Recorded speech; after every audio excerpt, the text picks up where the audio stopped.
ডাকসু ও হল সংসদ নির্বাচনের ভোট নেয়ার জন্য সিনেট ভবন থেকে কেন্দ্রে কেন্দ্রে ব্যালট পেপার ও ব্যালট বাক্স পৌঁছানোর কাজ চলছে। ক্যাম্পাস জুড়ে বাড়ানো হয়েছে নিরাপত্তা ব্যবস্থা। ডাকসু নির্বাচন নিয়ে আরও জানতে যুক্ত হব সহকর্মী সুলতানা স্বর্ণার সাথে। স্বর্ণা, নির্বাচনী আমেজ কেমন দেখছেন এবং নিরাপত্তা ব্যবস্থা নিয়েও জানাবেন। গৌরী, সকাল থেকেই কিন্তু আমরা দেখেছি গত কয়েকদিন ধরে আসলে যে ডাকসু নির্বাচন নিয়ে আলোচনা চলছে পুরো দেশব্যাপী, সেই মাহেন্দ্রক্ষণ কিন্তু আজ যদি বলি আজ ডাকসু নিয়ে কিন্তু ঢাকা বিশ্ববিদ্যালয় ক্যাম্পাসে আমরা একটু উৎসব মুখর পরিবেশ সকাল থেকে লক্ষ্য করতে পারছি।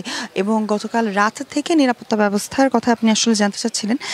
3 স্তরে নিরাপত্তা ব্যবস্থা কিন্তু নেওয়া হয়েছে এবং পুলিশ থেকে বিভিন্ন পয়েন্টে আমরা যেমন পুলিশ দেখেছি, তার পাশাপাশি রোভার স্কাউট অবস্থান করছেন এবং বিএনসিসির যে শিক্ষার্থীরা রয়েছেন তারাও কিন্তু এখানে অবস্থান করছেন।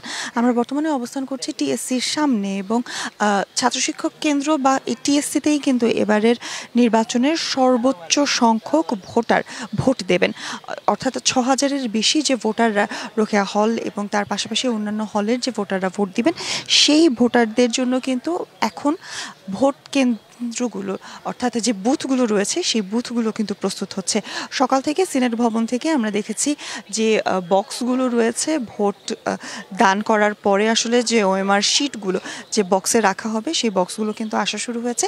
এবং আপনারা বর্তমানে দেখতে পাচ্ছেন যে পোলিং এজেন্টরা অর্থাৎ যে 810টি মোট বুথ রয়েছে এবারে নির্বাচনে, সেই প্রতিটি বুথের যে পোলিং এজেন্টরা কাজ করবেন সেই পোলিং এজেন্টরা কিন্তু তাদের আইডি কার্ড প্রদর্শন করে প্রতিটি কেন্দ্রে কেন্দ্রে তারা প্রবেশ করছেন। ওয়ালটন এখন দেশের সীমানা পেরিয়ে পৌঁছে গিয়েছে 50টিরও বেশি দেশে।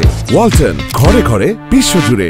এবং নিরাপত্তা ব্যবস্থার কথা যদি আরও বিস্তারিত বলি, সেক্ষেত্রে কিন্তু প্রতিটি পোলিং এজেন্টেরও আইডি কার্ড চেক করা হচ্ছে, তাদের পরিচয়পত্র যেমন চেক করা হচ্ছে, তারা কে কোন হলে থাকবেন শুধুমাত্র সেই রুমটিতেই কিন্তু তাদেরকে প্রবেশাধিকার দেওয়া হয়েছে। অর্থাৎ অন্যান্য রুমে এক পোলিং এজেন্ট অন্য কেন্দ্রে অন্য রুমে কিন্তু প্রবেশ করার কোনো ধরনের এবার সুযোগ থাকছে না।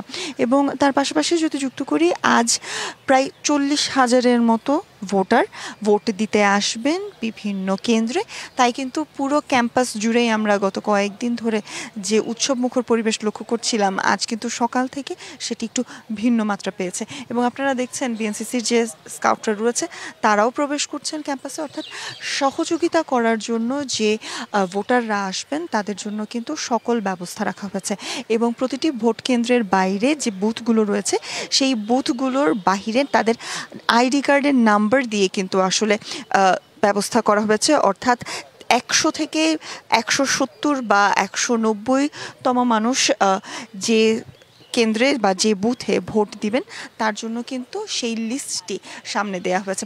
এবং তার পাশাপাশি যদি যুক্ত করি রোকেয়া হল সহ বিভিন্ন ছাত্রীদের যে হলগুলো রয়েছে সেই হলগুলো কিন্তু যারা ছাত্রীরা রয়েছেন তারা আসবেন এই টিএসসি প্রাঙ্গণে এবং তারা ভোট দেবেন বলে আমাদের কাছে কিন্তু নিশ্চিত করা হয়েছে।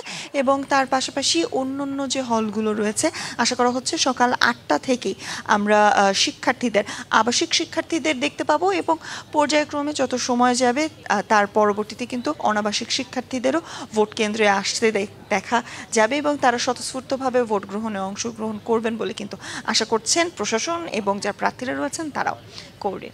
স্বর্ণা, ধন্যবাদ আপনাকে।